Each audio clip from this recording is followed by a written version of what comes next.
Right. ఇప్పుడు తెలంగాణ వెళ్దాం. తెలంగాణలో పోలింగ్ కేంద్రాల వద్ద ఎటువంటి పరిస్థితి నెలకొంది, అలాగే తెలంగాణలో ప్రముఖులు ఎవరెవరు ఓటు హక్కును వినియోగించుకున్నారనే దాని గురించి కంప్లీట్ అప్డేట్స్ ఇవ్వడానికి మా ఇన్పుట్ ఎడిటర్ రాజేందర్ సిద్ధంగా ఉన్నారు. రాజేందర్.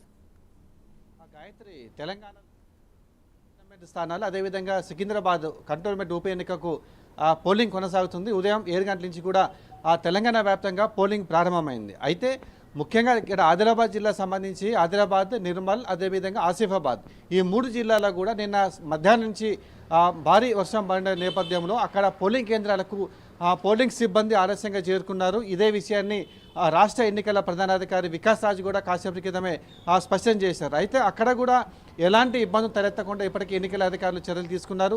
ఇక మిగతా ప్రాంతాల్లో ఈవీఎంలు జనగాం జిల్లా, అదేవిధంగా మేడ్చల్, మల్కాజ్గిరితో పాటు హైదరాబాద్లో కొన్ని చోట్ల, అదేవిధంగా కొన్ని కరీంనగర్ లాంటి జిల్లాల్లో ఈవీఎంలు అక్కడక్కడ మొరాయించిన పోలింగ్ స్టార్ట్ అయిన తర్వాత మొరాయించినా కానీ వెంటనే టెక్నికల్ సిబ్బంది వాటిని సర్దిద్ది పోలింగ్ యథావిధిగా కొనసాగేలా ఎప్పటికప్పుడు చర్యలు తీసుకున్నారు. మొత్తంగా తెలంగాణలో ఉదయం పూట 7 గంటల నుంచి పోలింగ్ ప్రారంభమైన తర్వాత 9 గంటల వరకు 9.30% పోలింగ్ నమోదైంది.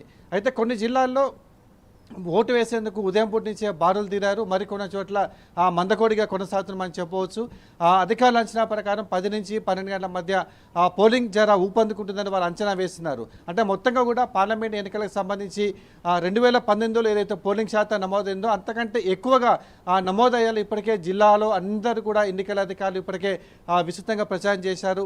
హైదరాబాద్లో కూడా పోలింగ్ శాతం పెంచేందుకు ఇప్పటికే అధికారులు చర్యలు చేపట్టారు. ఇక మొత్తంగా చూసినట్లయితే హైదరాబాద్ సంబంధించి సెలబ్రిటీలు ఓటు వేసేందుకు ఇప్పటికే బారులు తీరారు.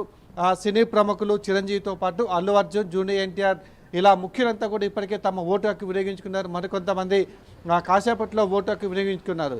అయితే ఓబర్లేడీ స్కూల్లో నాగార్జున, అదేవిధంగా బిఎస్ఎన్ఎల్ బూత్లో మరికొంతమంది